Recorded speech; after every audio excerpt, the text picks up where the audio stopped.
The time is here. The time is now. Free agency starts a week from... technically it doesn't, but it does. Free agency starts a week from today. How are the Miami Dolphins going to get prepared for free agency?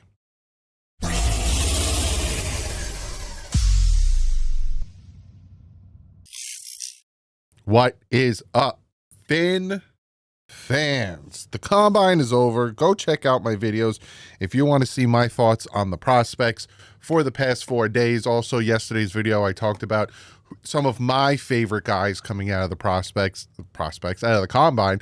And there's a lot in there that I really do enjoy, and I think can help the Miami Dolphins out. That being said, we are now into free agency. On the 10th, which is next week, the tampering period opens, and the Miami Dolphins and other football teams will be able to talk and negotiate with free agents. And you might be asking yourself, wait, didn't a trade already happen? Yes, and I will talk about that amongst other things. But real quick, I do have to shout out today's sponsor, and that is yeah, like I said before, the 10th, which is next week, tampering period starts. And that tampering period is for free agents. It's negotiating with free agents in that period, because you're already realizing that Deebo Samuel has been traded to the Washington Commanders for a 5th-round pick. That doesn't become official until Wednesday, but you can still make trades. I got a video planned for that this week of free agents that might become available that aren't officially available yet, or could be cut or traded. There's a lot I got planned for this week, so hit that subscribe button because it's going to be crazy. And then next week's going to be even crazier because like Brandon Ayuk is up there for trades, and Cooper Kupp and Myles Garrett. Stafford went back to, well, supposedly he's going back to the Rams. There's a lot of stuff and a lot of things that are going to be changing. So it's going to be crazy town USA. But the point of this video is I'm going to talk about things you might or can expect the Miami Dolphins to do this upcoming week, because the Miami Dolphins still have to clear up a ton of cap space. Hell, a lot of teams have to still clear up a buttload of cap space, because as you see here, New Orleans is at, by Wednesday the 12th at 4 o'clock, the Saints, the Browns, the Chiefs, the Bills, the Seattle Seahawks, and the Atlanta Falcons, all 6 of those teams have to get below the cap space. And right now, all 6 of those teams are above the cap space in a negative number, especially the Saints. They have to get below that cap space, and they're negative 40 million over, 47 million over. So this whole week is going to be a lot of moves that these NFL teams are going to make, whether it's restructuring, whether it's cutting, whether it's trading, whether it's releasing players to get themselves in a better cap situation. Now, you see the Miami Dolphins right now are sitting at 9.426359. So $9,426,359 million in cap space. And that does take into effect the Teron Armstead deduction of $14 million. As you can see here, his cap space is only $9 million, when before it was around 24 million, give or take 23 million. So 23, obviously, if it went down by 14, Doug. So that already took into place, and it also already took into place the total cap allocation of 272 million. So all of that stuff is already taken into consideration, and obviously the dead cap. So that's why I'm using Spot Track, because they already put all that stuff in to make my life easier to show where the Miami Dolphins are sitting at in their cap space right now, and it is $9.42 million. So the Miami Dolphins have to do some things and have to make some moves to get below that cap space. And I've talked to you, I don't know what happened with my voice there. I've talked to you before about some things they can do. Obviously, things have changed and players have already gotten cut with Durham Smythe, with Kendall Fuller, and with Raheem Mostert to put us also in this cap situation, which is a plus versus the other 6 I named. The Dolphins still can make more moves to get to $39.3 million in cap space, and they can make an additional move to get to $58.4 million. Now, this is what we can expect to happen this upcoming week. First, some cuts. Jake Bailey, Julian Hill, Blake Ferguson. I fully expect those 3 players to be cut. If not, cool. Maybe not Julian Hill. Again, Mike McDaniel loves Julian Hill and really likes his projects, but Those are three names that could be a possible cut. Not a lot of cap savings, about $1 million each. Jake Bailey is about $2 million. I keep hearing the name Alec Ingold getting floated around about a potential cut. I don't like that. I would like to keep Ingold in there, but he is a potential cut. So if they do cut those four players, that is a cap savings of $5.88 million cutting those four players. Now, there's also a possibility of restructuring. So if there is a restructuring happening, Austin Jackson, Bradley Chubb, and Sealer is the names I keep hearing. That restructuring happens. You get $24 million in cap space from those three players being restructured. So you take the $24 million, the $5.88 million, and the $9.42 million. You put them together, and your cap is now at $39.3 million. Also, if they do it, and I wouldn't, again, the Dolphins are going to do what the Dolphins are going to do. And, Chris Grier is going to do whatever he can do to get the best players on this team to clear cap space and to save his job.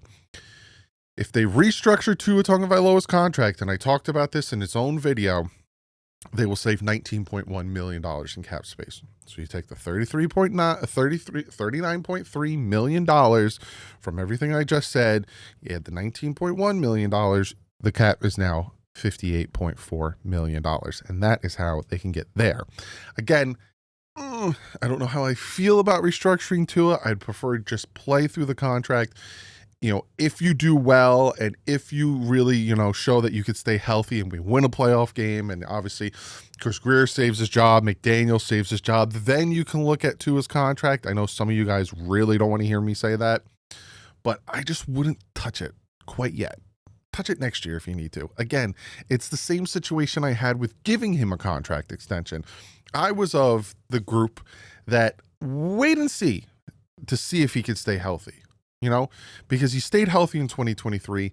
Wait to see if he could stay healthy. Let him play on the fifth-year option. He stays healthy. You pay him the extra $10 million. You pay him the extra $15 million. Whatever you need to do. Well, they didn't, and now we're in a situation where we are now constantly terrified that Tua is going to get injured, and we have him under contract for at least one more year. There's also other things that could possibly happen. New contracts. Now, I didn't take in the math of these new contracts. So these new contracts also could give the Miami Dolphins more cap space. So again, with the cut of Jake Bailey, Julian Hill, Alec Ingold, and Blake Ferguson, and the restructuring of Sealer, Austin Jackson, Bradley Chubb, you're looking at $58.4 million. And Tua. Without Tua, it's 39.3. Now, let's take Alec Ingold and take him out of that cut category. New contracts. Now, when I talk about restructuring Sealer, now obviously he's one of the three that if you restructure, you get $24 million. I would more give him a contract extension. You can still save the cap space because he is sitting at, let me show you. Sealer is about 12.007, whatever. It's $12 million cap hit. If you look here, he's got no guarantees anymore, right? Like the Dolphins could cut him if they want to. He ain't saving much, but you could do a post-June. You can kind of save something. And then next year, you can cut him and save about $4 million. But obviously, we don't want to cut him. We want him to feel secure because, again, there's the potential out. We want him to feel secure and feel like, hey, we want you as our star on the defense. Give him a contract extension, right? Move this potential out to 2027. Move this cap space, the cap hit down a little bit. Maybe make this cap hit, $8 million and then have it go up a little bit. And you know what I'm saying? I'm not a contract expert in any terms whatsoever. But with Sealer, give him a contract extension. That also can lower the cap space this year like they did with pretty much every contract extension we've given. That will give us more cap space. Also, another name on here, Jordan Brooks. I would give Jordan Brooks a contract extension. He's in the same situation where there's the potential out where the Dolphins, can move on from him. Obviously, you got that negative $22 million, but at $4.3 million if we trade him, $9.3 if it's a post. He doesn't have much guaranteed money left. So I would give him a contract extension. I think he played well enough last year to give him a little bit of an extension, move that dead cap to potentially after, or the potential out to after 2025. and lower his cap hit again from 11 million to possibly 6 or 7, save about 3-4 million, put it towards the cap. Another player that I would give a contract extension to, and again, these are pennies, nickel and dime in it, just trying to save some money. Aaron Brewer. I think Aaron Brewer played well. I think he surprised the crap out of me. Him coming out of Tennessee, I was very iffy about it. I was like, wow, look at the sacks he gave up, yada, yada. Obviously, it had to do with Tannehill and Will Levis being the quarterbacks behind him. I give him a contract extension. I would obviously give maybe another year. Again, move that potential out down. Give him another year. Drop that cap hit number a little bit. Save some money. And then the final guy on there is Alec Ingold. Everyone talks about cutting him. Hey, if you cut him, you could save some money. But I would just give him an extension, right? Add another year on here. Drop that cap hit. I like Alec Ingold. I think Alec Ingold really can help this team. But hey, if they're going to cut him, they're going to cut him. Obviously, if they're going to cut him, they're going to give him a contract extension. But if you're going to cut him, that means you think you're paying Alec Ingold $4.8 million, and that's a little too much.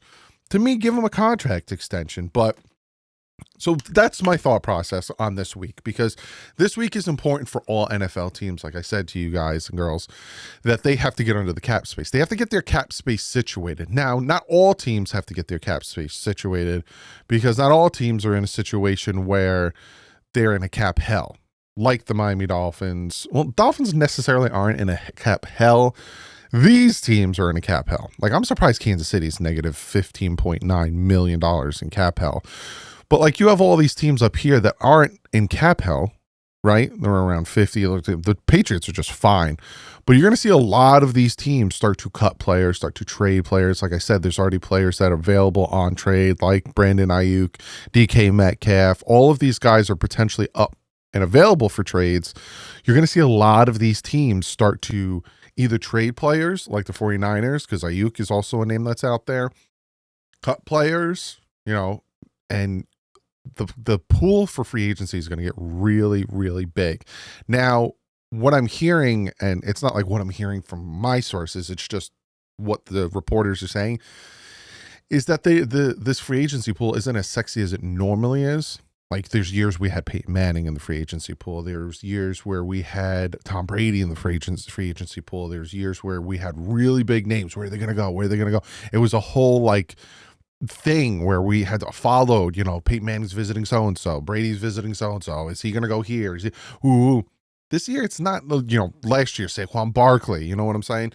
This year, it's not that crazy. So from what I'm hearing from these reports and stuff is that trades are going to happen. Moves like this are going to happen because the free agency pool isn't that deep. I was going to say thick. It's not that deep. So you're going to see, it might not be that crazy, right? You might not see it go off like a bat. And obviously, if the Dolphins don't start crazy, people are going to lose their mind, but you might not see it. And I'm going to do a video on that. I'm going to do a video this week on potential free agents that are available that aren't available, or going to become available that aren't, Miami Dolphin free agent targets, a lot of things. But in this video, I kind of want to give you an idea of what you can expect this week from the Dolphins, which is cuts. You're going to see more cuts. You're going to see restructurings. You're going to see possible contract extensions. And will the Dolphins trade? I don't think so.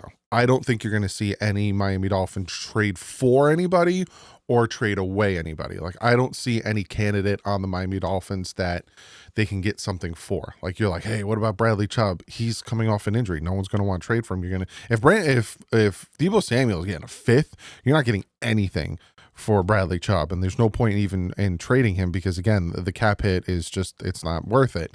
Teron Armstead, he's not going to get traded, but we need to figure out, is he going to retire or not? If he retires, then that could affect the cap as well. Tyreek Hill's not going to get traded because the cap savings is only $400,000 versus post June 1st it's more, so the Dolphins probably wait till after the draft to see if there is potential with a trade there. A lot of stuff is going to happen this week because this is the week before free agency, and this is the week where teams need to get situated. They went to the combine, they watched the prospects, they met with agents. Obviously, that's tampering, but hey, what are you going to do? Met with agents, talked with agents. Now they come back, and they get ready for free agency. They start scouting guys they want to grab. They start talking to their own guys. Hey, can we resign? That's the other thing, resigning. You're going to see a lot of players get resigned. You know, will Terrell Dotson get resigned? You're going to see a lot of the Miami Dolphin free agents potentially that the Dolphins want to keep get resigned. This is that week as well. Good thing I threw that in there at the end of the video. If you're still here listening, I appreciate you. You're going to see a lot of our own free agents and other teams' free agents get re-signed, like the tackle from the Chiefs, like potential, you know, Stafford. Supposedly there's rumors that he's going to go back with LA. You're going to start to see this free agency pool get thinner and thinner and thinner because teams are going to start re-signing their guys. Like Garrett says I'm out, but the Browns like, hey, we want to work on something. Higgins says he's out, but the Cincinnati Bengals like, hey, we want to keep him. A lot going on. This week is going to be nuts in that aspect as well. So comment below. Let me know what you guys think. What is your thoughts going into free agency? I will keep you guys updated, all the breaking news and everything that happens. If not in full videos, definitely in shorts. So be sure to check those out as well. I got a ton planned for you guys. So let's go. Let's get ready for free agency. I'll see you tomorrow. But like usual, stay classy. If it's up.